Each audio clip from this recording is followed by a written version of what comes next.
Hello viewers, welcoming you all in this video study material. This is Abhishek and you all are watching a material tutorial sponsored by Vivasco.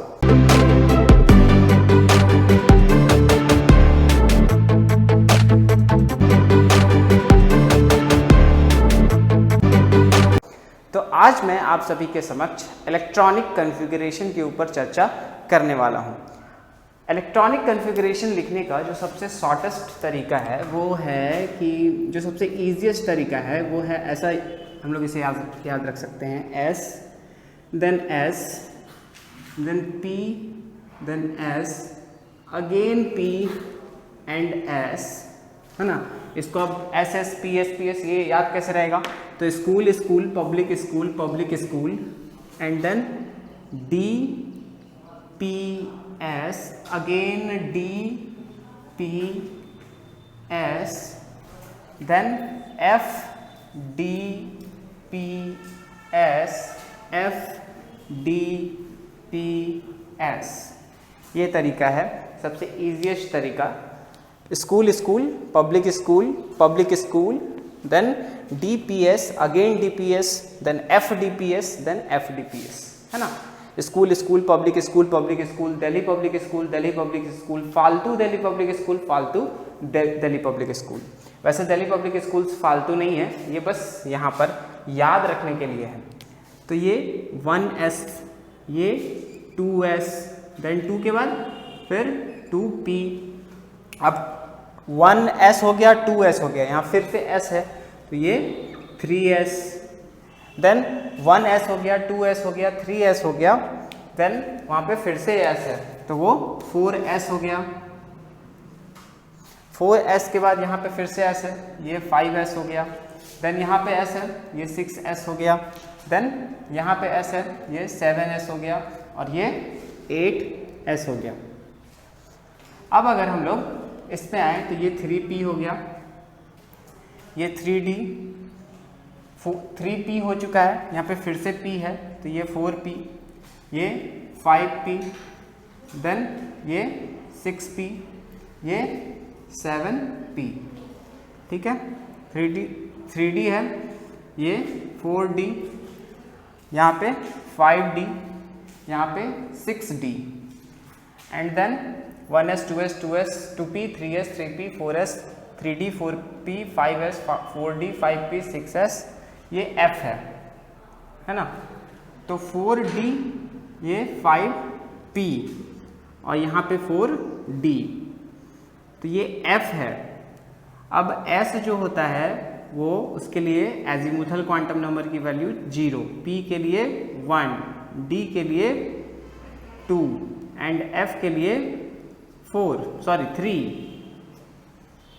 तो यहाँ पे 4F होगा, then यहाँ पर 5F, तो हो गया। ये हमारा फॉर्म है जिसमें हम लोग इलेक्ट्रॉनिक कॉन्फ़िगरेशन लिख सकते हैं सबसे ईजीएस्ट वे में। अब अगर हम लोग एक फॉर्मल तरीके से इलेक्ट्रॉनिक कॉन्फ़िगरेशन के बारे में जानने की कोशिश करें तो इलेक्ट्रॉनिक कॉन्फ़िगरेशन बेसिकली क्या है? इलेक्ट्रॉनिक कॉन्फ़िगरेशन डिस्ट्रीब्यूशन है। किसका डिस्ट्रीब्यूशन है? इलेक्ट्रॉन्स का डिस्ट्रीब्यूशन है। किसमें? सेल्स एंड सब सेल्स में। कब? जब वे ग्राउंड स्टेट में होते हैं। जब इलेक्ट्रॉन्स ग्राउंड स्टेट में होते हैं, मतलब कि वो अपने कॉरस्पॉन्डिंग एनर्जी लेवल्स में घूमते हैं न्यूक्लियस के अराउंड, तब हम लोग अगर उन्हें डिस्ट्रीब्यूट करें यानी बांटें सेल्स और सब सेल्स में, यानी कि किस सेल में वो घूम रहे हैं, किस ऑर्बिट में वो घूम रहे हैं, अगर उनमें हम लोग बांटें तो इसी प्रोसेस को इलेक्ट्रॉनिक कॉन्फ़िगरेशन कहते हैं, ठीक है। यानी when we distribute electrons in their shells and subshells, है ना, when they are in ground state, then this is known as electronic configuration. तो आपको अगर नील्स बोर का स्ट्रक्चर ऑफ एटम याद हो तो नील्स बोर ने अपने स्ट्रक्चर ऑफ एटम में हमें क्या बताया था कि जो इलेक्ट्रॉन्स होंगे वो जिस ऑर्बिट्स में घूमेंगे वे ऑर्बिट्स लिमिटेड होंगे, है ना। और वो ऑर्बिट्स कैसे डिसाइड होंगे? इलेक्ट्रॉन्स के एंगुलर मोमेंटम से डिसाइड होंगे, है ना। हमारे पास एक फॉर्मूला था mvr equals to n h cut, है ना, यानी एच कट की वैल्यू h/2π, जहां पे h क्या है, प्लैंक्स कांस्टेंट है, h/2π, है ना, ये जो h है इसकी वैल्यू h/2π, h/2π को हम लोग h कट लिखते हैं, ठीक है। ये जो n है ये हमें बता रहा है कि इलेक्ट्रॉन्स किस सेल में होंगे, ठीक है, ये n जो है ये हमें बता रहा है कि इलेक्ट्रॉन किस सेल में होंगे।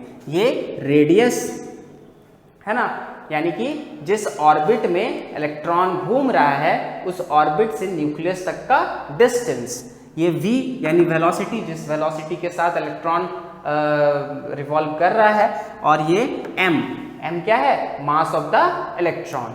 यानी कि अगर हमारे पास एक एटम है, यहाँ पर न्यूक्लियस है, और ये अगर हमारे ऑर्बिट्स हैं तो ये ऑर्बिट्स लिमिटेड नंबर में होंगे, और जो इलेक्ट्रॉन्स होंगे वो अपने कॉरस्पॉन्डिंग एनर्जी लेवल्स में रहेंगे। ये कॉरस्पॉन्डिंग एनर्जी लेवल्स यानी मेल खाते हुए एनर्जी लेवल्स कैसे डिसाइड होंगे, इलेक्ट्रॉन के एंगुलर मोमेंटम से डिसाइड होंगे। ये हमारा इलेक्ट्रॉन का एंगुलर मोमेंटम, यानी मोमेंटम m भी मोमेंटम हो गया, और momentum times r angular momentum हो गया, है ना, r क्रॉस p ये होता है एंगुलर मोमेंटम।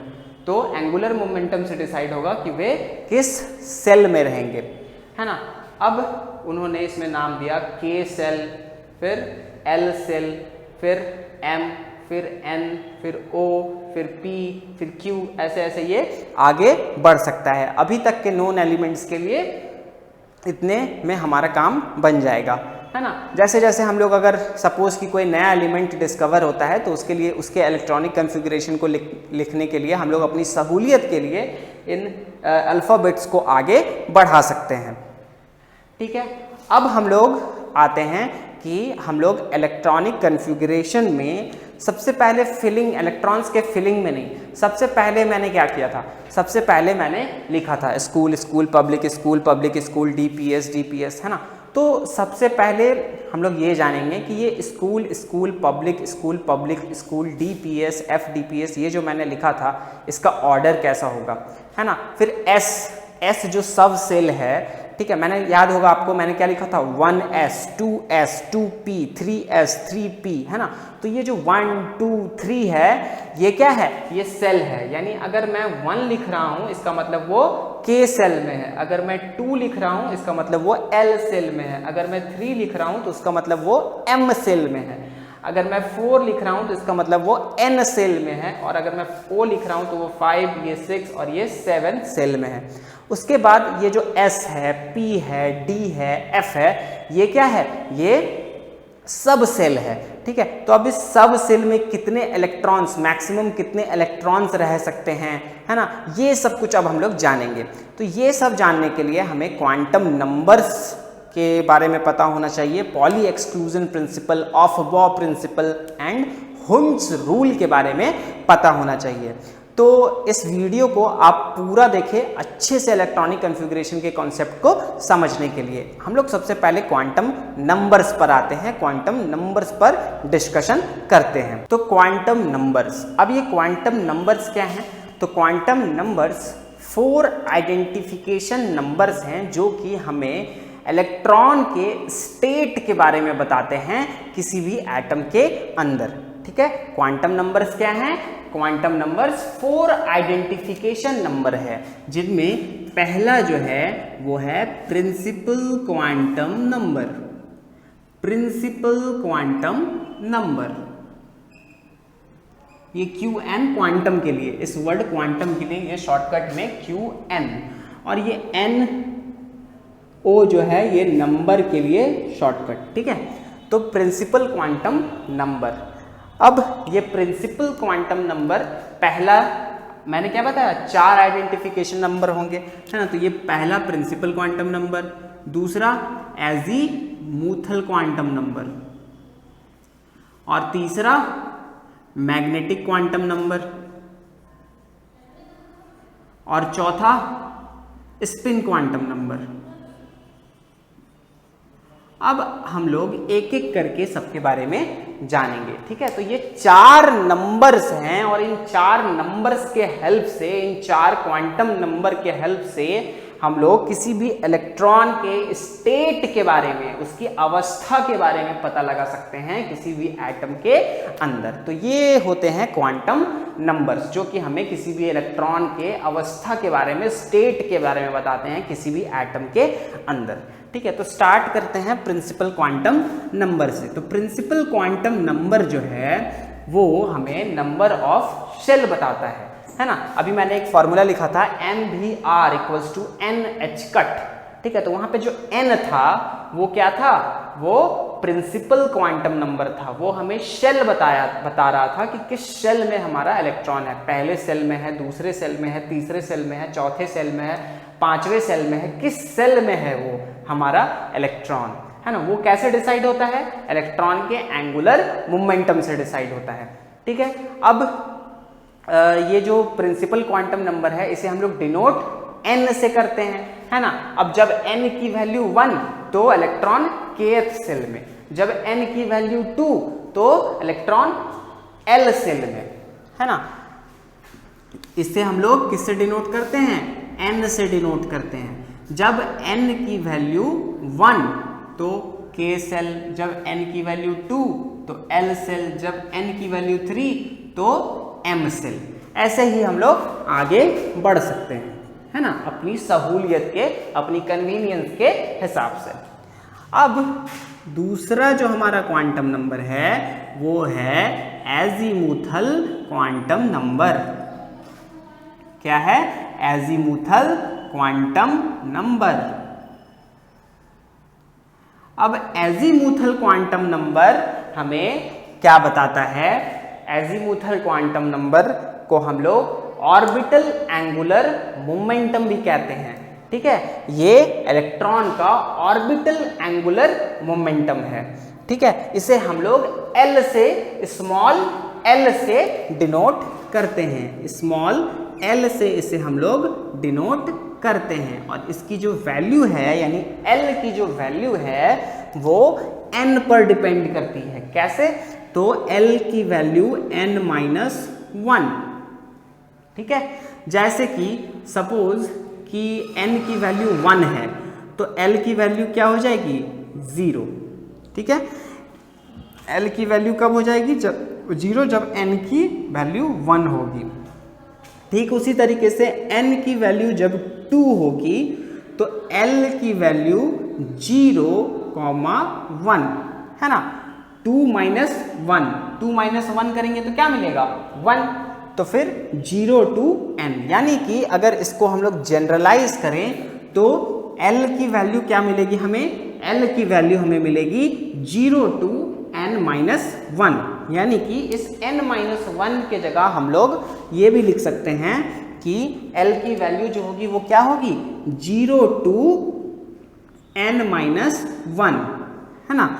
अब n की वैल्यू अगर 3 हो गई तो L की वैल्यू 0, 1, 2। ठीक है, यानी एक वैल्यू के लिए हमारे पास 0 to n-1 वैल्यूज आएंगे। किसी भी एक प्रिंसिपल, मान लीजिए प्रिंसिपल क्वांटम नंबर का वैल्यू एक कोई वैल्यू है, उसके लिए हमारे पास उस प्रिंसिपल क्वांटम नंबर को हम लोग 1 से सब्ट्रैक्ट करेंगे और फिर 0 से जितना सब्ट्रैक्ट करने के बाद आया उतने दूर तक हमारे एजीमुथल क्वांटम नंबर की वैल्यू हो जाएगी। और ये एजीमुथल क्वांटम नंबर जो है ये हमें ऑर्बिटल एंगुलर मोमेंटम के बारे में बताता है। ठीक है, सब सेल के बारे में बताता है। ठीक है, सब सेल के बारे में बताता है। अब मैंने आपको बताया था कि सब सेल जो है वो हमारे पास क्या क्या है, S है, P है, D है एंड F है ना। S है, P है, small s, small f, small d, small f, ये सारे जो हैं ये हमारे सब सेल्स हैं, है ना। अब S की वैल्यू कब आएगी, जब L की वैल्यू 0, तब S, L की वैल्यू जब 0 तब S सब सेल, जब L की वैल्यू 1 तो P सब सेल, जब L की वैल्यू 2 तो D सब सेल, जब L की वैल्यू 3 तब F सब सेल, है ना। यानी कि अगर हमारे पास एक सेल है 1 अगर हमारा सेल नंबर है तो इसमें कितने सब सेल्स होंगे? सिर्फ एक ही सब सेल होगा। क्यों? क्योंकि हम लोग अगर सब सेल निकालेंगे तो हमें क्या करना पड़ेगा? इस वैल्यू को सब्ट्रैक्ट करना होगा 1 से। तो 1 से अगर 1 को सब्ट्रैक्ट करेंगे तो लड्डू मिलेगा, और लड्डू किसके कॉरस्पॉन्डिंग है? S के कॉरस्पॉन्डिंग है। तो 1 के लिए सिर्फ हमें S मिलेगा। अब सपोज कि हमारे पास जो सेल है वो है 2, यानी प्रिंसिपल क्वांटम नंबर की वैल्यू है 2। तो इस केस में हमारे पास दो वैल्यूज होंगे, 2 को 1 से सब्ट्रैक्ट करेंगे 1 बचेगा, उसके बाद 0 to 1 यानी 0 and 1। तो 0 यानी 2s और 1 में p यानी 2p, यानी कि यहाँ पे दो सब सेल्स होंगे 2s and 2p। ठीक उसी तरीके से अगर हम लोग 3 में आए तो 3 में देखिए 0 1 2 तीन वैल्यूज हैं, यानी कि 3s और ये 1 के लिए 3p और ये 2 के लिए 3d। तो ऐसे हम लोग डिसाइड करते हैं कि कितने सेल्स और कितने सब सेल्स होते हैं।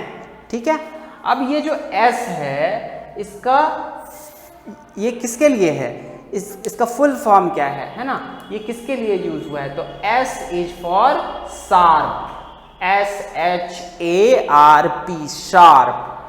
P इज फॉर प्रिंसिपल,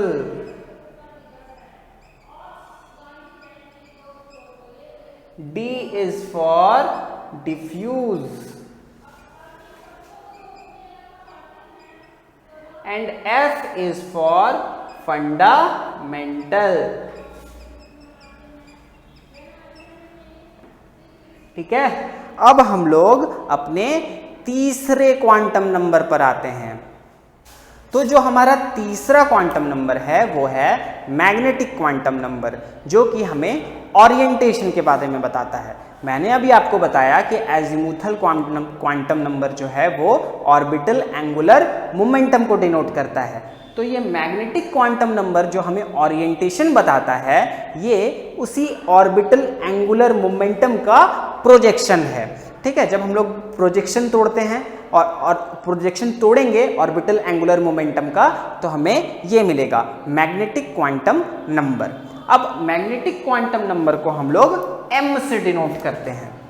ठीक है, m से डिनोट करेंगे हम लोग अपने मैग्नेटिक क्वांटम नंबर को, और इसकी जो वैल्यू होगी वो -L2 + L होगी, है ना? यानी negative of azimuthal quantum number से लेकर के positive of azimuthal quantum number के वैल्यू तक। ठीक है, जैसे कि अगर हमारे पास n की वैल्यू यानी सेल की वैल्यू 1 है, प्रिंसिपल क्वांटम नंबर की वैल्यू 1 है, तो एजीमुथल क्वांटम नंबर की वैल्यू 0, तो m की वैल्यू 0 से 0 है ना, तो ये 0, यानी कि m की वैल्यू क्या हो गई? 0 ही हो गई। ठीक है, तो इसलिए ये 1s जो हम लोग लिखते हैं उसमें हम लोग एक बॉक्स ऐसा बनाते हैं।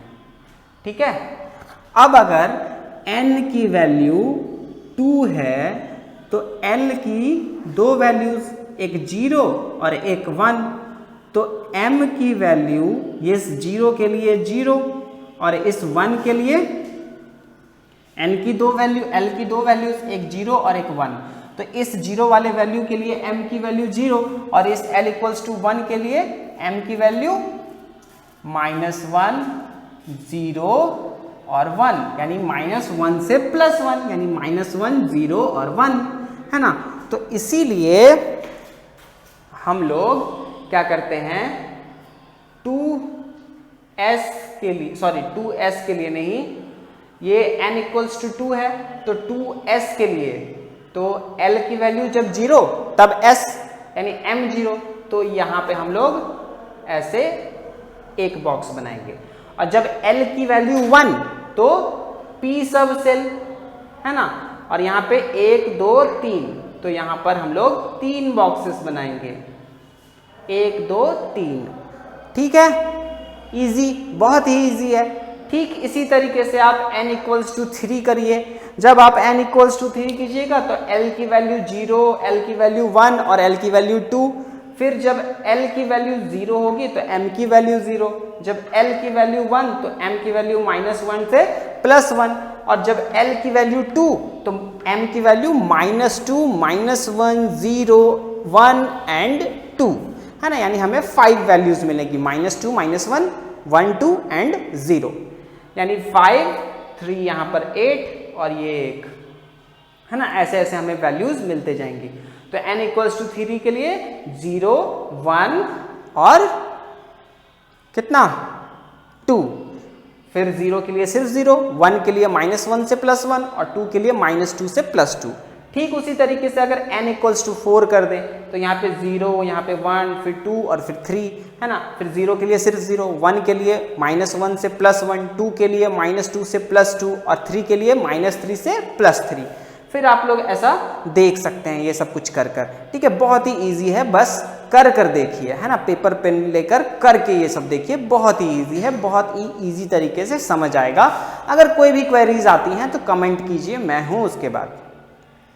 अब देखिए, अब जब l की वैल्यू 1, ठीक है, अब हम लोग n को इग्नोर करते हैं। अब l की वैल्यू जब 1, यानी हमारे एजीमुथल क्वांटम नंबर की वैल्यू 1। अब एजीमुथल क्वांटम नंबर की 1 वैल्यू कब आएगी वो तो आपको पता है ना। n की वैल्यू जब 2 होगी तो 2 - 1, यानी 2 वैल्यूज मिलेंगी, 0 एंड 1। तो हम लोग 0, जो l की वैल्यू 0 है उसको अभी साइड रख रहे हैं और l की वैल्यू जो 1 है उसको यहाँ पर लिए हैं। ठीक है, तो अभी मैंने बताया कि जो मैग्नेटिक क्वांटम नंबर है वो ऑर्बिटल एंगुलर मोमेंटम यानी एजीमुथल क्वांटम नंबर का प्रोजेक्शन है, ये हमें ओरिएंटेशन बताता है ना। तो अब देखिए ओरिएंटेशन कैसे बताता है। तो जब l की वैल्यू होगी 1, ठीक है, तो m की वैल्यू क्या आएगी, m की वैल्यू आएगी -l से +l, -l से +l यानी कि 1 में -1 से +1, यानी -1, 0 एंड +1। ठीक है, तो जब m की वैल्यू 0 तो वो pz डायरेक्शन में, यानी उसका ओरिएंटेशन जो होगा वो pz डायरेक्शन में होगा, है ना। और जब उसकी वैल्यू +1 या -1 होगी तो वो px डायरेक्शन में या फिर py डायरेक्शन में। ठीक है, ठीक इसी तरीके से जब हम लोग l = 2 लें, है ना, l = 2 लेंगे तो m की कितनी वैल्यूज आ जाएंगी, -2 से +2, यानी 5 वैल्यूज। तो यहां पर देखिए हमारे 5 डायरेक्शंस हैं। जब m की वैल्यू -2 या +2 तो dxy डायरेक्शन में और dx² - y² डायरेक्शन में। जब m की वैल्यू +1 और -1 तब dyz और dzx डायरेक्शन में, और जब m की वैल्यू 0 तो वो dz² डायरेक्शन में। ठीक है, तो इस तरीके से ओरिएंटेशन बताता है मैग्नेटिक क्वांटम नंबर। तो अब देखिए जब l की वैल्यू 3 यानी हमारे एजीमुथल क्वांटम नंबर की वैल्यू 3, तो हमारे पास m के लिए -3 से +3 यानी 7 वैल्यूज। तो इसलिए हमारे पास ये सारे ओरिएंटेशंस होते हैं। लेकिन ये सारे ओरिएंटेशंस इतने कॉम्प्लिकेटेड होते हैं कि हम लोग यहाँ पर कोई वैल्यूज नहीं बता सकते। जैसे कि मैंने यहाँ पे आपको बताया कि जब m की वैल्यू +-2 तो dxy, जब +-1 तो dyz एंड dzx, और +-2 में dxy एंड dx² - y²। ये जो वैल्यूज मैं बता रहा था वो वैल्यूज मैं यहाँ पर नहीं बता सकता क्योंकि ये केसेस जो होते हैं ये बहुत कॉम्प्लिकेटेड होते हैं। ठीक है, तो अब हम लोग अपने नेक्स्ट क्वांटम नंबर पे पढ़ते हैं, स्पिन क्वांटम नंबर पे। जो हमारा चौथा और आखिरी क्वांटम नंबर है वो है spin quantum number. Spin quantum number हमें स्पिन एंगुलर मोमेंटम यानी इंट्रिंसिक एंगुलर मोमेंटम के बारे में बताता है, ठीक है। Azimuthal quantum number orbital angular momentum के बारे में बताता है, और ये स्पिन क्वांटम नंबर इस जो है वो स्पिन एंगुलर मोमेंटम के बारे में हमें बताता है। यानी जब इलेक्ट्रॉन अपनी ही एक्सिस में रिवॉल्व करती है तो वहाँ पर जो एंगुलर मोमेंटम होगा उसके बारे में, इंट्रिंसिक एंगुलर मोमेंटम के बारे में। और एजीमुथल क्वांटम नंबर जब वो न्यूक्लियस के अराउंड घूमेगा तब जो एंगुलर मोमेंटम होगा उसके बारे में एजीमुथल क्वांटम नंबर, और जब अपनी ही एक्सिस में वो स्पिन करेगा तब स्पिन क्वांटम नंबर, ठीक है। अब स्पिन की जो वैल्यू होती है वो होती है, स्पिन को हम लोग किससे डिनोट करते हैं, एस से डिनोट करते हैं, और स्पिन की जो वैल्यू होती है, स्पिन को हम लोग एस से डिनोट करते हैं, और इसकी दो वैल्यूज होती है plus and minus half for each value of m. यानी मैग्नेटिक क्वांटम नंबर के हर एक वैल्यू के लिए स्पिन क्वांटम नंबर के दो वैल्यूज होंगे, या तो प्लस हाफ या तो माइनस हाफ, ठीक है। तो अब हम लोग देखते हैं कि कितने कितने इलेक्ट्रॉन्स हम लोग सेल्स में, यानी के सेल में हम लोग कितने इलेक्ट्रॉन्स फिट कर सकते हैं, एल सेल में हम लोग कितने इलेक्ट्रॉन फिट कर सकते हैं, एम सेल में कितने इलेक्ट्रॉन हम लोग फिल कर सकते हैं, और एन सेल में हम लोग कितने इलेक्ट्रॉन्स फिल कर सकते हैं। तो सबसे पहले अगर स्टार्ट करें के से, है ना, के से अगर हम लोग स्टार्ट करें तो के शेल जो है इसमें हमारे प्रिंसिपल क्वांटम नंबर की वैल्यू क्या होगी, प्रिंसिपल क्वांटम नंबर यानी एन की वैल्यू हो जाएगी 1, ठीक है। एन की वैल्यू 1 तो एल की वैल्यू लड्डू, एल की वैल्यू लड्डू तो एम की वैल्यू भी लड्डू, है ना। अब एम की वैल्यू लड्डू तो एस की वैल्यू प्लस माइनस हाफ। अभी अभी मैंने बताया कि एक वैल्यू के लिए हर ईच वैल्यू ऑफ एम, यानी एक वैल्यू एम के एक वैल्यू के लिए स्पिन की दो वैल्यूज होंगी, है ना, यानी प्लस माइनस हाफ। तो अब देखिए जैसे ये के शेल है तो n इक्वल्स टू 1 है, तो हम लोग यहाँ पर 1 लिखे। अब l इक्वल्स टू 0 है, l इक्वल्स टू 0 है तो यहाँ पे s लिखे। अब m भी इक्वल्स टू 0 है, यानी कि एक वैल्यू है तो ये हो गया। अब s equals two plus minus half, plus half यानी क्लॉकवाइज डायरेक्शन में वो अपने एक्सिस में रिवॉल्व कर रहा है, और माइनस हाफ यानी एंटी क्लॉकवाइज डायरेक्शन में। तो इसका मतलब है कि इस सब सेल में हम लोग 2 इलेक्ट्रॉन्स फिल कर सकते हैं, यानी कि के सेल में हम लोग मैक्सिमम 2 इलेक्ट्रॉन फिल कर सकते हैं, ठीक है। अब हम लोग आते हैं अपने एल सेल पर। तो अब अगर हम लोग अपने एल सेल पर आए तो n की वैल्यू 2, है ना, क्योंकि ये दूसरा सेल है L। तो n की वैल्यू जब 2 तो L की वैल्यू 0 एंड 1, क्योंकि L क्या होता है 0 to n माइनस 1 होता है, तो 0 और 1। अब m की वैल्यू, तो m की वैल्यू इस 0 के लिए 0 और इस 1 के लिए, यहाँ पे हम लोग इसको ऐसे लिखते हैं, ये L की दो वैल्यूज, L की वैल्यू एक बार 0 और एक बार L की वैल्यू 1।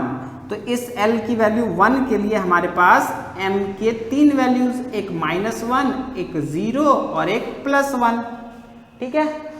अब जब इसकी M की वैल्यू 0 तो S की वैल्यू प्लस माइनस हाफ, और यहाँ पर S की वैल्यू इस -1 के लिए प्लस माइनस हाफ, इस 0 के लिए प्लस माइनस हाफ, और इस 1 के लिए प्लस माइनस हाफ। यानी ये कितने वैल्यूज हो गए 6, यानी 6 इलेक्ट्रॉन्स, और यहाँ पर 2 इलेक्ट्रॉन्स, है ना। यानी कि अगर हम लोग n इक्वल्स टू 2 लें, तो हमारे पास एक बार L इक्वल्स टू 0 यानी 2s और एक बार L इक्वल्स टू 1 यानी 2p, दो सब सेल्स होंगे हमारे पास। अगर हमारे एजीमुथल क्वांटम नंबर की प्रिंसिपल क्वांटम नंबर की वैल्यू 2 है, यानी अगर हम लोग सेकेंड सेल की बात करें तो हम लोग उसमें दो सब सेल्स ले सकते हैं।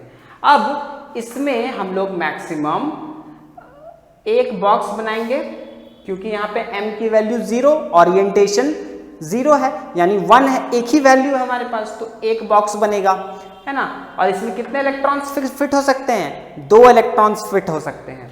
अब अगर हम लोग यहाँ पर आए तो L की वैल्यू 1 यानी कि P, M के 3 वैल्यूज, M के 3 वैल्यूज यानी 3 बॉक्सेस, 1 और 2, ये 1 2 3 बॉक्सेस हो गए। अब यहाँ पे कितने इलेक्ट्रॉन्स फिट होंगे? 6, यानी कि L सेल में हम लोग मैक्सिमम 8 इलेक्ट्रॉन्स फिट कर सकते हैं, है ना। 8 से ज्यादा नहीं फिट करना है आपको, ठीक है। अब अगर हम लोग आगे बढ़े और अपने K हो गया, L हो गया, अब M सेल पर आते हैं, ठीक है। अब अगर हम लोग अपने M सेल पर आए तो M सेल में प्रिंसिपल क्वांटम नंबर की वैल्यू 3, सब कुछ नोट करते जाइए। N की वैल्यू 3, तो N की वैल्यू जब 3 तो L की वैल्यू 0 से लेकर के L की वैल्यू 0 1 2, है ना। 3 वैल्यूज 0 1 एंड 2, हमारे पास 3 वैल्यूज हो गए। तो जब M के वैल्यूज हम लोग लिखेंगे तो क्या लिखेंगे? ये L की वैल्यू 1 और ये L की वैल्यू 2, तो इसके लिए M की वैल्यूज 0, इसके लिए M की वैल्यू -1 0 एंड 1, और इसके लिए M की वैल्यू -2 -1 0 1 2। अब इसके लिए स्पिन की वैल्यू ±½ इसके लिए स्पिन की वैल्यू ±½ -1 के लिए ±½ 0 के लिए ±½ 1 के लिए। अब यहाँ पे स्पिन की वैल्यू -2 के लिए ±½ -1 के लिए ±½ 0 के लिए +-½ 1 के लिए +-½ एंड 2 के लिए +-½ ठीक है। यानी ये कितना हो गया? 2, ये कितना हो गया? 6, और ये कितना हो गया? 10। यानी कि M सेल में मैक्सिमम 18 इलेक्ट्रॉन्स, ठीक है। अब जब n की वैल्यू 3 तो L इक्वल्स टू 0 यानी 3s, s जो होता है वो 0 के लिए था, ये अभी मैंने बताया था ना, s जो होगा वो 0 के लिए, p जो होगा वो 1 के लिए, d जो होगा वो 2 के लिए, और f जो होगा वो 3 के लिए। तो ये 3s 3p और 3d, ये तीनों वैल्यूज चलेंगे इसके, इससे ज़्यादा वैल्यूज नहीं चलेगा इसका। अब यहाँ पर m का एक वैल्यू है तो ये एक बॉक्स, यहाँ पे 3 वैल्यू है तो यहाँ पर 3 बॉक्स, और यहाँ पे 5 वैल्यूज है तो 1 2 3 4 और 1 5, ये हो गया। अब यहाँ पर 2 इलेक्ट्रॉन्स, यहाँ पे 6 इलेक्ट्रॉन्स, यहाँ पर 10 इलेक्ट्रॉन्स, यानी टोटल 18 इलेक्ट्रॉन्स। इसी तरह से आप nth सेल के लिए, ओth सेल के लिए और आगे के सेल्स के लिए भी फाइंड कर सकते हैं। अब हम लोग आते हैं जनरल फॉर्मूला पर, ठीक है। तो अभी हमने देखा कि K सेल के लिए मैक्सिमम 2 इलेक्ट्रॉन्स, L के लिए मैक्सिमम 8 इलेक्ट्रॉन्स, M के लिए मैक्सिमम 18 इलेक्ट्रॉन्स। इसमें प्रिंसिपल क्वांटम नंबर की वैल्यू 1, इसमें प्रिंसिपल क्वांटम नंबर की वैल्यू 2, इसमें प्रिंसिपल क्वांटम नंबर की वैल्यू 3, है ना। तो जो हमारा जनरल फॉर्म आएगा वो आएगा 2n²। अब देखिए 1 यहाँ पे रखिए 1, ये n क्या है? ये प्रिंसिपल क्वांटम नंबर है, ठीक है। अगर आपको किसी भी सेल का, हाँ, kth shell, lth shell, mth shell, nth shell, oth shell, किसी भी सेल में कितने इलेक्ट्रॉन्स मैक्सिमम हम लोग फिल कर सकते हैं, इसका ये पता करना है, तो ये शॉर्टकट फॉर्मूला है 2n²। आप यहाँ पर n की वैल्यू रख दीजिए, तो k के लिए n की वैल्यू कितनी? 1, है ना, पहला सेल है तो 1 का स्क्वायर 1, 2 इंटू 1 2, तो 2। अब ये क्या है L दूसरा, तो 2 का स्क्वायर 4, 4 2 जा 8, 8। ये तीसरा है तो 3 का स्क्वायर 9, 9 2 जा 18, है ना। उसी तरीके से n के लिए तो ये चौथा है 4 का स्क्वायर 16, 16 2 जा 32 जब n का वैल्यू हो जाएगा 4। उसी तरीके से O के लिए जब n का वैल्यू हो जाएगा 5 तो 5 का स्क्वायर 25, 25 2 जा 50, यानी OH सेल में मैक्सिमम 50 इलेक्ट्रॉन्स।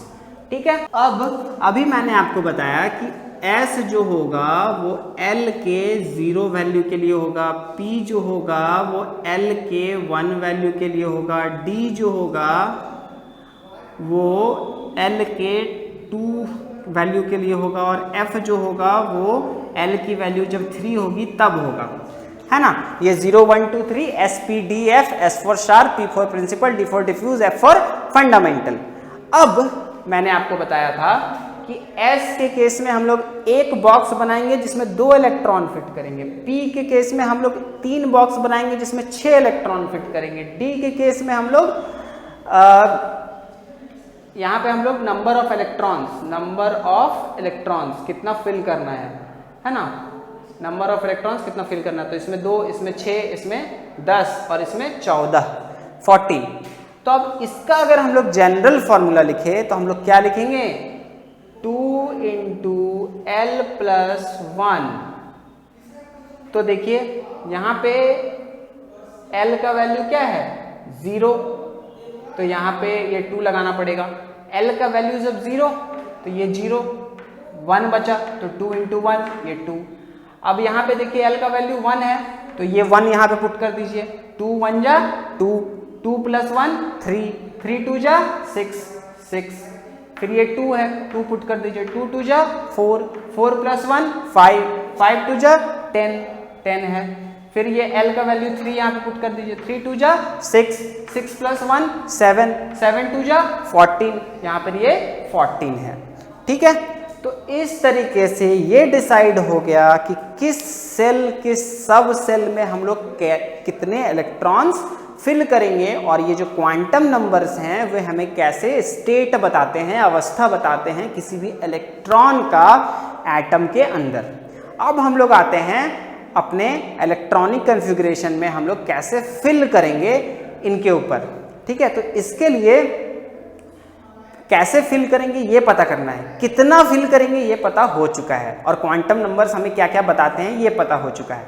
अब हम लोग ये पता करेंगे कि कैसे फिल करना है ना, किसे पहले फिल करना है किसे बाद में फिल करना है, ये कैसे हम लोग पता करेंगे। तो अब हम लोग ये जानेंगे, तो इसके लिए हमने ऑफबॉ प्रिंसिपल और हुंड्स रूल के बारे में पता होना चाहिए। उससे पहले एक और ज़रूरी प्रिंसिपल है जो है Pauli's exclusion principle. Pauli's exclusion principle, तो जैसा कि ये नोमेनक्लेचर है, ये पॉलीज एक्सक्लूजन प्रिंसिपल, पॉली, तो ये पॉली के द्वारा दिया गया था इसलिए पॉलीज एक्सक्लूजन प्रिंसिपल।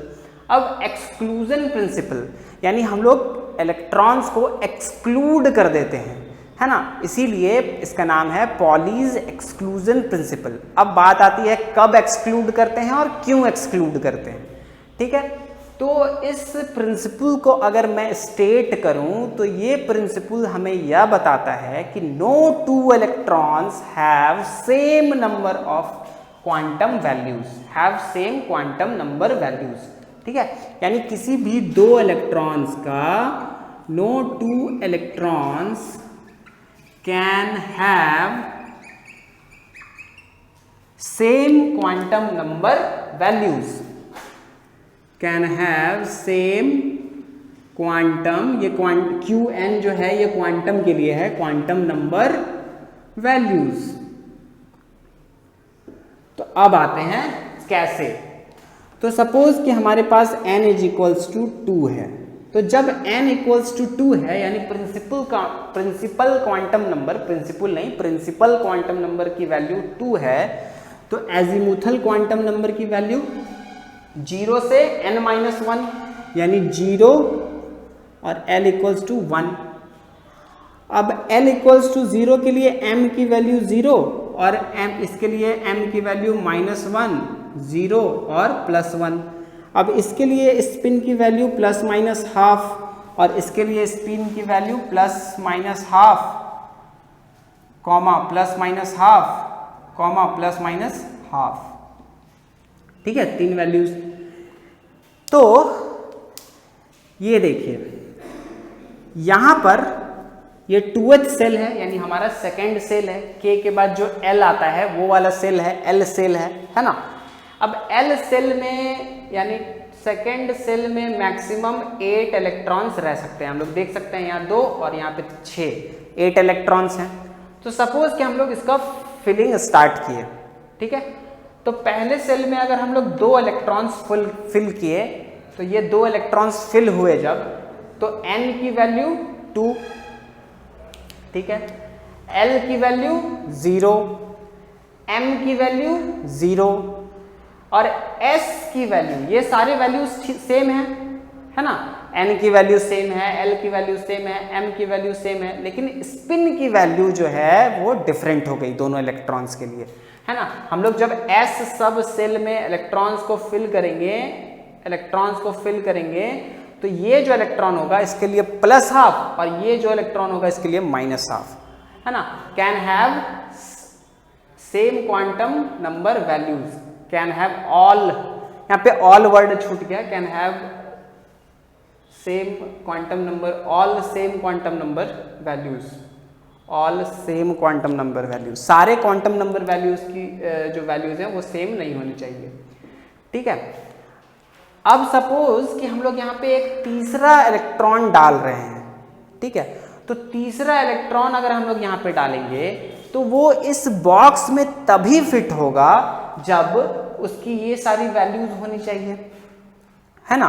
क्योंकि जब ये सारी वैल्यूज नहीं होंगी, ऐसा कुछ वैल्यू होगा तो वो इस वाले सब सेल में आएगा।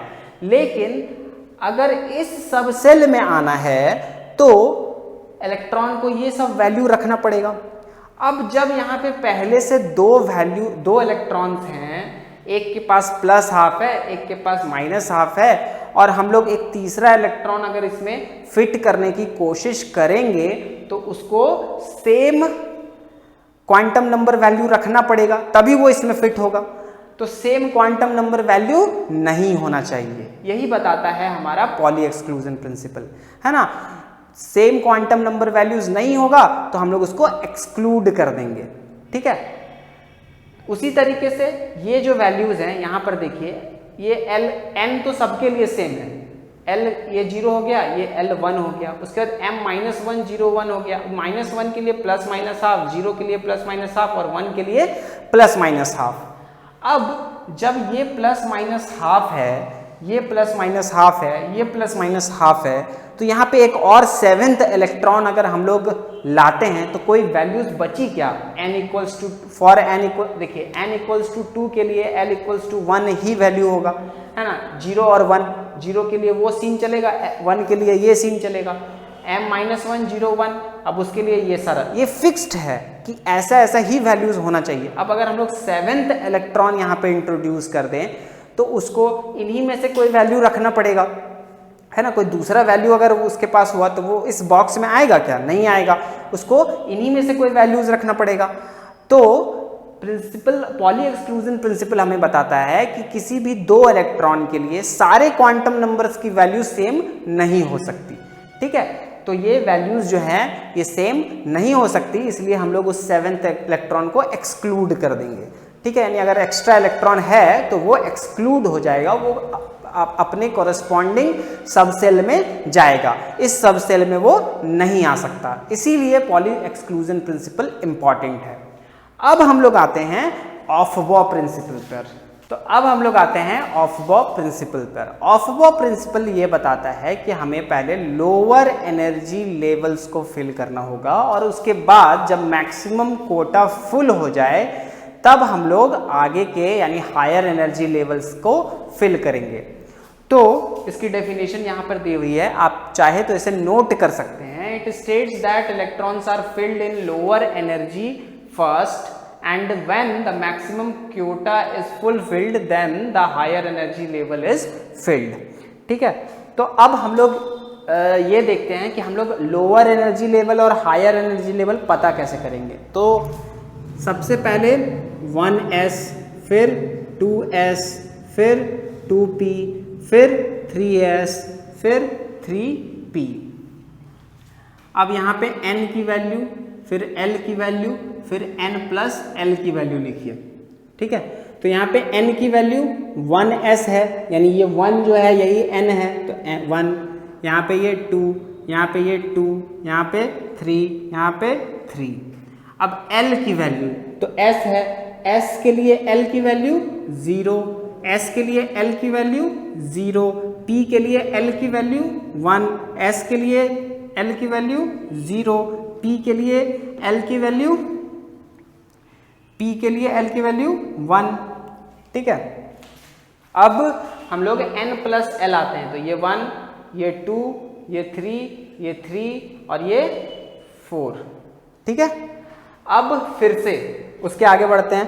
3s, 3p, school school public school public, फिर यहाँ पे 4,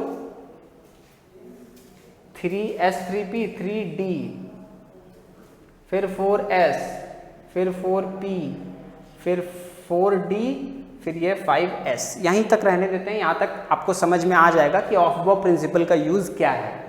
यहाँ पे फिर से n की वैल्यू, तो ये 3, ये 4, ये 4, ये 4 और ये 5। यहाँ पे l की वैल्यू तो d है, तो d है तो 3, s के लिए 0, p के लिए 1, d के लिए 2, सॉरी f के लिए होता है 3, फिर s के लिए 0, p के लिए 1, d के लिए 2 और s के लिए फिर 0। यानी यहाँ पे n प्लस l की वैल्यू 5, यहाँ पे 4, यहाँ पे 5, यहाँ पे 6, यहाँ पे 5। अब ये जो n प्लस l की वैल्यू आ गई, ये जो n प्लस l की वैल्यू आ गई, इससे हम लोग डिसाइड करेंगे कि किस सब सेल को पहले भरना है और किसको बाद में। जैसे कि ये 1 है, इसको पहले भरेंगे, फिर ये 2 है, फिर ये 3 है, फिर ये 3 है। ठीक है, तो ऐसे ऐसे बढ़ते जाएंगे। ये 4 है, यहाँ पे भरेंगे। ये दोनों के सेम एनर्जी लेवल्स हैं। ठीक है, अब जहां जहां सेम एनर्जी है वहां पे हुंड्स रूल का यूज करेंगे। ठीक है, हुंड्स रूल पे आते हैं, लेकिन अभी आप याद रखिए कि जहां सेम एनर्जी होगा वहां हुंड्स रूल का यूज करेंगे। ठीक है, अब यहां पर देखिए ये 4 है और फिर यहाँ पे 5 आ गया, यानी पहले हम लोग इसको फिल करेंगे, फिर ये 5 को एक साथ फिल करेंगे, फिर ये 6, ये 5, फिर ये 5 5 5 तीनों एक साथ फिल होगा, और ये 6 जो है ये नीचे फिल बाद में फिल होगा, और ये 4 पहले फिल होगा, है ना। यानी कि n, यानी ये 1 और l हर सब सेल के लिए l की वैल्यू पता है आपको, s के लिए 0, p के लिए 1, d के लिए 2, f के लिए 3। ठीक है, और ये 1 जो है ये हमारा प्रिंसिपल क्वांटम नंबर यानी n, तो उससे आप पता लगा सकते हैं कि n प्लस l क्या है। अगर n प्लस l जिसकी कम होगी उसको हम लोग पहले भरेंगे, जिसका ज़्यादा होगा उसको हम लोग बाद में भरेंगे। ठीक है, अब हुंड्स रूल पे आते हैं। तो हुंड्स रूल हमें ये बताता है कि अगर हमारे पास 2 या 2 से ज़्यादा, जैसे यहाँ पे 2 है ना, 2 सेम इक्वल एनर्जी वाले सब सेल्स हैं, और यहाँ पर 2 से ज़्यादा है, इसका भी 5 है, इसका भी 5 है और इसका भी 5 है। तो जब ऐसे इक्वल एनर्जी वाले सब सेल्स आएंगे तो हम लोग क्या करेंगे, सबको पहले सिंगल सिंगल सिंगल फिल करेंगे और फिर सबका पेयरिंग करेंगे, है ना। जैसे कि ये 3D है, जैसे कि ये 3D है, ये 4P है और ये 5S है ना। 4D की वैल्यू 6 है और 4S की वैल्यू 4 है। ठीक है, और ये जो 3P है और ये जो 4S है, ये 3D, 4P और 5S, ये तीनों को जब हम लोग फिल करेंगे तो पहले हम लोग क्या करेंगे, तीनों को सिंगल सिंगल सिंगल फिल करेंगे। यानी सारे बॉक्सेस में ऐसे ऐसे जो बॉक्सेस होते हैं ना, ये देखिए 3D है तो इसके लिए 5 बॉक्सेस होंगे, 1 2 3 4। तो इसमें हम लोग पहले single single single single single fill करेंगे, उसके बाद 4P में आएंगे, 4P में 3 बॉक्सेस, यहाँ पे भी सिंगल सिंगल सिंगल फिल करेंगे। फिर 5S में आएंगे, सॉरी 5S में एक ही बॉक्स, इसमें भी सिंगल फिल करेंगे। उसके बाद जब सबको सिंगली फिल कर लेंगे फिर सबका पेयरिंग करेंगे, है ना, फिर सबका पेयरिंग करेंगे। अगर हमारे पास इलेक्ट्रॉन्स मौजूद हैं, वो तो एटॉमिक नंबर पर डिपेंड करेगा, अगर इलेक्ट्रॉन्स मौजूद हैं तो आप पेयरिंग कीजिए, लेकिन अगर आपके पास इलेक्ट्रॉन्स मौजूद नहीं है तो छोड़ दीजिए, है ना। तो होम्स रूल हमें ये बताता है कि अगर सब सेल के एनर्जी इक्वल है तो उसको पहले पार्शियली सिंगली फिल कीजिए, उसके बाद फिर सबका पेयरिंग कीजिए। जैसे कि ये 4s है और ये 3p है, दोनों में n+l की वैल्यू 4 है, तो इन दोनों को पहले हम लोग क्या करेंगे, सिंगल फिल करेंगे और फिर दोनों का पेयरिंग करेंगे, उसके बाद फिर आगे बढ़ेंगे, ठीक है। वैसे ही ये दोनों 3 है तो क्या करेंगे, 2p और 3s में पहले सिंगल फिल करेंगे, उसके बाद फिर पेयरिंग करेंगे, फिर आगे बढ़ेंगे। जब मैं एग्जांपल्स बताऊंगा तब मैं इसे अच्छे से क्लियर करूंगा, ठीक है। तो अब हम लोग देखते हैं एक शॉर्टकट तरीका, इतना n+l का वैल्यू निकालने से पहले एक शॉर्टकट तरीका हम लोग देखते हैं, ठीक है। जिस शॉर्टकट तरीके को यूज करके, जिस ट्रिक को यूज करके आप बिना ऑफ बो प्रिंसिपल यानी कि बिना n+l की वैल्यू को फाइंड किए अपने इलेक्ट्रॉनिक कन्फिगरेशन को लिख सकते हैं। तो अब हम लोग आते हैं अपने शॉर्टकट तरीके पे। इस शॉर्टकट तरीके को हम लोग सिमॉन एरे कहते हैं, ठीक है। ये 1s, ये 2s और 2p, हम लोग जानते हैं 2 के लिए 2s और 2p दो वैल्यूज होंगे। अब 3s, तो ये प्रिंसिपल क्वांटम नंबर 3, तो एजीमुथल क्वांटम नंबर 0 से 2 तक, यानी 3s जब एजीमुथल का वैल्यू 0, जब एजीमुथल का वैल्यू 1 और जब एजीमुथल का वैल्यू 2। ठीक उसी तरीके से 4s, 4p, 4d and 4f, क्योंकि यहाँ पे प्रिंसिपल क्वांटम नंबर का वैल्यू 4 तो एजीमुथल का वैल्यू f तक। यहाँ पे 5s, 5p, 5d, 5f, ये आगे भी जा सकता है क्योंकि एक आगे जा सकता है ना। spdf है तो ये 5 है, अब यहाँ पे एजीमुथल की वैल्यू 4 होगी तो ये एक और आगे जा सकता है, लेकिन यहाँ पे हम लोग इतने में ही हमारा काम चल जा रहा है, इसलिए यहीं तक लिखते हैं।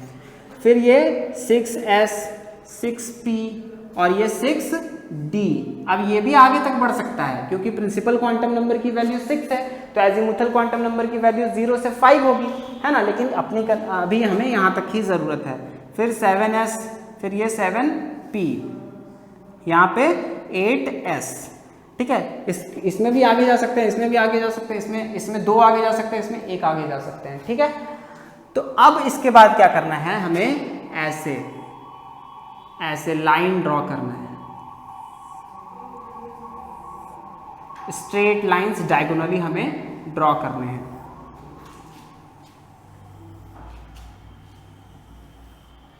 और इसका डायरेक्शन ऊपर से नीचे की तरफ,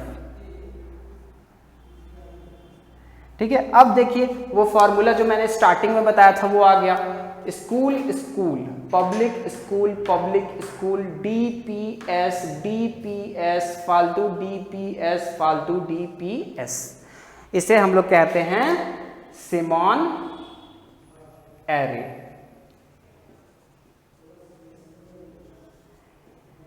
तो इलेक्ट्रॉनिक कन्फिगरेशन को फॉर्मली पढ़ने के लिए मैंने क्या क्या बताया, quantum number, Pauli exclusion principle, Aufbau principle, Hund's rule, सिमॉन एरे। इतना पढ़ने के बाद आपको लास्ट में एक और बात याद रखनी है कि लोअर एनर्जी में रहने के लिए एटम्स लोअर एनर्जी में रहने के लिए अपने इलेक्ट्रॉन्स को हाफ फिल्ड या फिर फुल फिल्ड रखना पसंद करते हैं। किस लिए? लोअर एनर्जी में रहने के लिए, ठीक है। तो क्वांटम नंबर्स तो हमें ये बताता है अवस्था के बारे में और कौन से सबसेल में कितना इलेक्ट्रॉन्स हम लोग डाल सकते हैं, कौन से सेल में हम लोग कितना इलेक्ट्रॉन्स डाल सकते हैं, ठीक है। उसके बाद पॉली एक्सक्लूजन हम प्रिंसिपल हमें बताता है कि किसी भी 2 इलेक्ट्रॉन्स के लिए सारे क्वांटम नंबर्स के सेम वैल्यूज नहीं होने चाहिए, नहीं होते हैं, है ना। उसके बाद फिर ऑफ-बॉ प्रिंसिपल, होम्स रूल, इन दोनों का यूज करके हम लोगों को ये देखना है कि हम लोग कैसे फिल कर रहे हैं।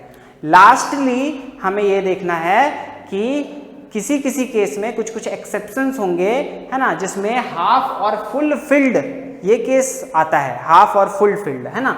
इलेक्ट्रॉन्स अपने आप को लोअर एनर्जी में रखने, एटम अपने आप को लोअर एनर्जी में रखने के लिए अपने इलेक्ट्रॉन्स को हाफ फिल्ड या फुल फिल्ड कर लेता है। तो अब हम लोग इन सबको एग्जाम्पल्स के तौर पे समझते हैं, कुछ एग्जाम्पल्स देखते हैं, इलेक्ट्रॉनिक कन्फिगरेशन करते हैं कुछ एटम्स का, ठीक है। तो इन कॉन्सेप्ट्स को आप नोट कर लीजिए अच्छे से, आपकी जो भी क्वेरीज है आप कमेंट कीजिए। अब हम लोग कुछ एग्जाम्पल्स देखते हैं। तो सबसे पहले हम लोग कार्बन का एग्जाम्पल लेते हैं, ठीक है। कार्बन, अब कार्बन की atomic number hydrogen, helium, lithium, beryllium, boron, carbon, hydrogen, helium, lithium, beryllium, boron, carbon, यानी 6। तो क्या था formula? School school public school, है ना, यानी 1s। अब s में मैक्सिमम 2, ठीक है। अब यहाँ पे देखिए ये 1 है और s की वैल्यू 0 है, तो 1 + 0 1। अब यहाँ पर आइए 2 और यहाँ पर s, यानी 2 और 0, तो यहाँ पे कोई भी सेम इक्वल एनर्जी का सब सेल नहीं है। उसी तरीके से यहाँ पे अगर हम लोग 2p लाएं तो ये p के लिए कितनी, s के लिए 0 तो p के लिए 1, और 2 + 1 3, यानी इसका 1, इसका 2 और इसका 3, n + l की वैल्यू, है ना। तो इसमें से कोई भी सेम एनर्जी का नहीं है, इसीलिए हम लोग इसमें फिल कर सकते हैं। पहले इसमें 2 फिल करेंगे, फिर इसमें 2 फिल करेंगे, है ना। यानी कि पहले इसमें हम लोग पेयरिंग कर लेंगे, फिर इसमें हम लोग पेयरिंग कर लेंगे, यहाँ पे भी 2 आएगा। अब यहाँ पर कितना बच गया? 1 2, है ना। तो ये p में 2 2 4 और यहाँ पे ये 2 6, यानी ये सिंगल ही फिल होगा पहले, ठीक है। उसके बाद ना पेयरिंग करते हैं, पहले सिंगल डालेंगे फिर पेयरिंग करेंगे। तो ये सिंगल डाल दिए, अब यहीं पे हो गया। अब यहाँ पर हाफ फिल्ड और फुल फिल्ड का केस आ रहा है क्या? अगर आप इस इलेक्ट्रॉन को यहाँ से यहाँ डाल दें तो ये हाफ फिल्ड और फुल फिल्ड होगा क्या? नहीं हो रहा है।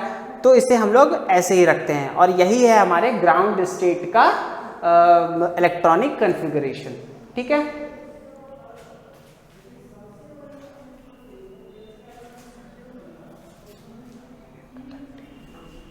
अब हम लोग नेक्स्ट पर आते हैं, एल्यूमिनियम।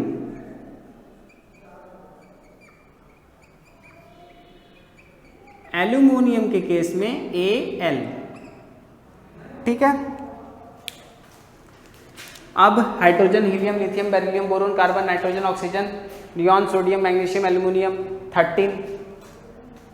तो ये हो गया 13, ठीक है। अब यहाँ पे 1s 2s 2p, यहाँ पे 2, यहाँ पे 2 4 और यहाँ पे 6 10, 3s 2 2 4 6 10 और 2 12, 3s school school public school, यानी 3p, ठीक है। इतना में हमारा हो जाएगा 13। अब यहाँ पे देखिए इसका 1, इसका 2, इसका 3, अब इसका भी 3 और इसका 3 + 1 4, ये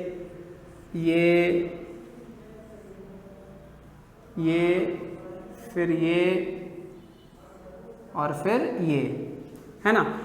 तो यहाँ पर 2 फिल कर देते हैं, यहाँ पर भी 2 फिल कर देते हैं। अब यहाँ पे देखिए ये 2p है और ये 3s है, p की वैल्यू 1, तो यहाँ पे n + l की वैल्यू क्या हो जाएगी 3 और s की वैल्यू 0, यानी यहाँ पे एजिमुथल क्वांटम नंबर और प्रिंसिपल क्वांटम नंबर की वैल्यू क्या हो जाएगी 3। तो यहाँ पे हम लोग पहले सिंगली फिल करेंगे और फिर पेयरिंग करेंगे। तो यहाँ पर 2p6 नहीं, पहले सिंगल फिल करते हैं। 1 2 3, तो 2 और 2 4 और 3 7 और यहाँ पे 1 8, फिर ये डबल करेंगे 9, ये 10, ये 11 और ये 12, ठीक है। 12 हो गए। उसके बाद यानी कि यहाँ पे 6 हो गए और यहाँ पर 2 हो गए। अब इसमें प्रिंसिपल क्वांटम नंबर और एजिमुथल क्वांटम नंबर को ऐड करेंगे तो 4 आएगा, यानी इसको आराम से आप बाद में फिल कर दीजिए। 1 2 2 4 6 10 2 12 और 1 13, तो ये हो गया हमारा GS में यानी ग्राउंड स्टेट में एल्यूमिनियम का इलेक्ट्रॉनिक कन्फिगरेशन। अब हम लोग आगे बढ़ते हैं, तो अब हम लोग आते हैं आर्गन पर, Ar, इसका एटॉमिक नंबर 18। तो इसमें देखिए 1s 2s 2p 3s और ये 3p, 2 2 4 6 10 2 12 और 6 18, यहाँ तक में हो जाएगा। तो यहाँ पर ये 1 और s है यानी 1 + 0 यानी 1, तो यहाँ पे हम लोग 2 भर देते हैं। यहाँ पर भी हम लोग 2 भर देते हैं क्योंकि 2 + 0 है, ये अलग है। उसके बाद देखिए यहाँ पे 2 + 1 3 और 3 + 0 3 यानी सेम है। तो यहाँ पे हमें पहले सिंगल सिंगल फिल करना है और फिर पेयर करना है, क्योंकि इन दोनों सब सेल्स में एनर्जी की वैल्यू जो है वो सेम है। और ये 3p में क्या है, 3 और 1, एजीमुथल क्वांटम नंबर और प्रिंसिपल क्वांटम नंबर की वैल्यू 1 1, तो 3 और 1 4 है यानी उसका ज़्यादा है, यानी इन दोनों को हम लोग साथ साथ करेंगे। तो पहले सिंगल सिंगल भरे 1 2 3 और ये 4, फिर ये 5 ये 6 ये 7 और ये 8, और इधर 4 12 और 12 और 6 यानी ये सिंगल सिंगल और फिर ये पेयरिंग 12 6 18, ये हो गया। अब हम लोग आते हैं क्रोमियम पर। क्रोमियम की एटॉमिक नंबर 24। तो ये 1s 2s 2p 3s 3p, 2 2 4 6 10 2 12 6 18, school school public school public school, school school public school, then D। तो ये 2 2 4 ये 6 10 2 12 6 18 18 2 20 और 20 और 10 30, तो इतने में हो जाएगा। तो ये 1s इसको हम लोग फुल कर देते हैं, ये 2s इसको भी फिल कर देते हैं, ये 2p और 3s एक साथ होगा,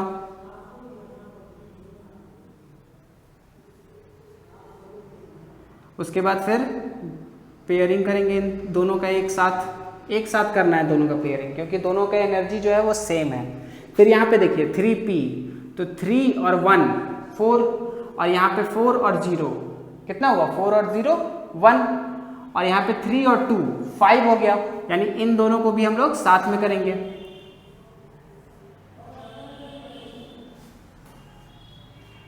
तो यहाँ पे 2 हो गए, यहाँ पे 6 हो गए, यहाँ पर 2 हो गए। अब यहाँ पे आते हैं, तो यहाँ पर 1 2 3 और ये 4, फिर सबका पेयरिंग, तो ये हो गया 6 और ये हो गया 2। अब बचा कितना, 2 2 4 6 10 2 12 6 18 2 20, यानी 4 बच गया।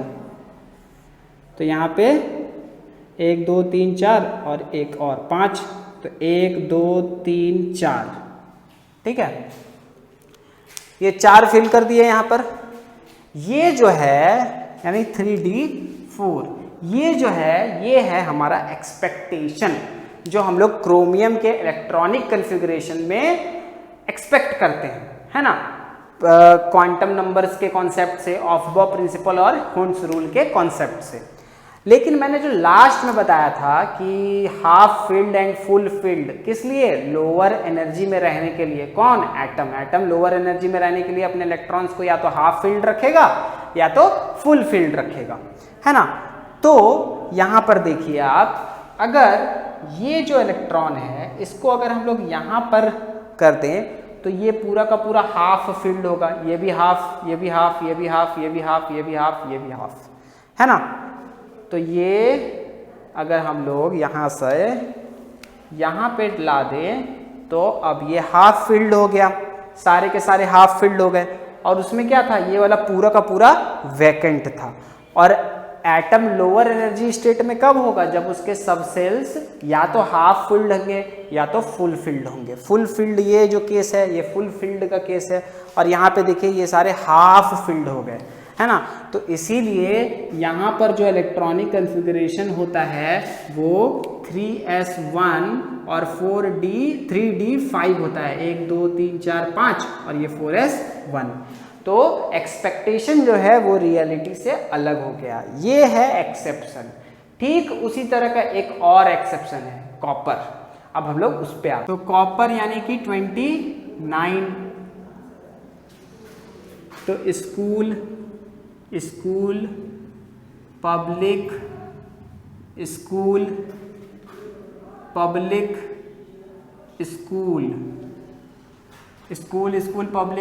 Public school, then DPS। तो 2 2 4 6, 2 और 2 4, और यहाँ पे 6 10, 2 12, 12 6 18, 18 2 20, 20 और 10 30, यानी उन दोनों की ज़रूरत हमें नहीं पड़ेगी। यहीं तक में काम हो जाएगा। तो ये तो आराम से फिल होगा, 1 और 2, ये भी आराम से फिल होगा, 1 और 2, ये दोनों को साथ में करेंगे हम लोग। पहले सिंगली और फिर पेयरिंग, ठीक है। यानी यहाँ पे 2 हो गया, यहाँ पे 2 हो गया, यहाँ पे 6 हो गया, यहाँ पर 2 हो गया। अब ये 3 + 1 4 और 4 + 0, तो ये दोनों भी साथ में 1 2 1 2 3 1 2 3 सॉरी 1 2 3, ठीक है। और ये 4s के लिए ये। तो अब इसमें हम लोग पहले क्या करेंगे, सिंगली पुट करेंगे, है ना। तो सिंगली पुट करते हैं और फिर पेयरिंग करते हैं। तो इसमें हो गए 6 और इसमें हो गए 2। अब कितना बच गया देखिए, 2 2 4 6 10 2 12 12 6 18 18 2 20, और यहाँ पर 9 फिल होगा, यहाँ पर 9 फिल होगा। ये 1, ये 2, ये 3 और ये 4, है ना। तो यहाँ पे फिल कीजिए 1 2 3 4 5, फिर पेयरिंग कीजिए 6 7 8 और ये 9, ठीक है। अब देखिए लोअर एनर्जी के लिए एटम चाहेगा कि मेरा जो सेल है या तो फुल फिल्ड रहे या तो हाफ फिल्ड रहे, है ना। अब यहाँ पर इस केस में ये ना फुल फिल्ड है और ना हाफ फिल्ड है। यहाँ पे जगह कितना है, 10 का जगह है ना। 10 का अगर जगह है यानी डी सबसेल है, उसमें अगर 5 रहेंगे तो लोअर एनर्जी स्टेट, और अगर 10 में 10 रहेंगे तो लोअर एनर्जी स्टेट। पी अगर है तो पी में अगर 6 के 6 है तो लोअर एनर्जी, और अगर 6 के जगह 3 है यानी हाफ फील्ड है तो लोअर एनर्जी। एस के केस में 2 है तो लोअर एनर्जी, 1 है तो भी लोअर एनर्जी। एस ही सबसे खुशहाल है। तो यहाँ से एक इलेक्ट्रॉन हम लोग हटा देंगे, ये हाफ फील्ड हो गया, और यहाँ पर हम लोग लगा देंगे। तो ये फुल फील्ड, ये हाफ फील्ड, यानी लोअर एनर्जी स्टेट में यही एटम चाहेगा। तो ये था हमारा एक्सपेक्टेशन, लेकिन रियलिटी यहाँ पे 1 और यहाँ पे 3D 10, ठीक है। तो ये भी एक था एक्सेप्शन। अब आपको अगर किसी एलिमेंट का इलेक्ट्रॉनिक कॉन्फ़िगरेशन निकालने में प्रॉब्लम आ रही है तो आप कमेंट कीजिए। मैं अगले वीडियो इसके सीरीज़ में, अगले वीडियोस में आपके जितने भी वीडियोस होंगे अब वो प्रॉब्लम सॉल्विंग वीडियोस होंगे। आप जो प्रॉब्लम्स कमेंट करेंगे, मेल करेंगे, उन प्रॉब्लम्स पर वीडियो आएंगे। इस पूरे वीडियो में मैंने पूरे इलेक्ट्रॉनिक कॉन्फ़िगरेशन की कहानी ख़त्म कर दी, ठीक है। तो उम्मीद है कि आपको ये पूरा कॉन्सेप्ट समझ में आया होगा। एक समरी अगर बता दूं तो मैंने स्टार्ट करा था स्कूल पब्लिक स्कूल, डीपीएस फालतू डीपीएस से। उसके बाद हम लोग एक फॉर्मल तरीके से पढ़ने लगे इलेक्ट्रॉनिक कॉन्फ़िगरेशन को, जिसके संदर्भ में मैंने आपको पहले क्वांटम नंबर्स बताया। क्वांटम नंबर्स इलेक्ट्रॉन्स के स्टेट को बताते हैं। हमने ये पता करा कि जो सेल्स होंगे उसमें कितने इलेक्ट्रॉन्स हम लोग फिल कर सकते हैं, जो सब सेल्स होंगे उसमें हम लोग कितने इलेक्ट्रॉन्स फिल कर सकते हैं। उसके बाद फिर ऑफबॉ प्रिंसिपल से हमें ये पता चला कि हम लोग किसे पहले फिल करेंगे और किसे बाद में फिल करेंगे। उसके बाद हुंड्स रूल में हमें ये पता चला कि हम लोग सेम एनर्जी वाले सब सेल्स को पहले सिंगली फिल करेंगे, फिर बाद में पेयरिंग करेंगे। फिर उसके बाद half field and full field का कॉन्सेप्ट मैंने आपको दिखाया, 2 एक्सेप्शंस दिखाएं, क्रोमियम एंड कॉपर। उम्मीद है कि ये पूरा कॉन्सेप्ट इलेक्ट्रॉनिक कॉन्फ़िगरेशन का आपको अच्छे से समझ में आया होगा। अगर आपकी कोई भी क्वेरीज हैं तो आप कमेंट करें, मेल करें। At last with the message of universal brotherhood, love and peace. Thanks for watching this video.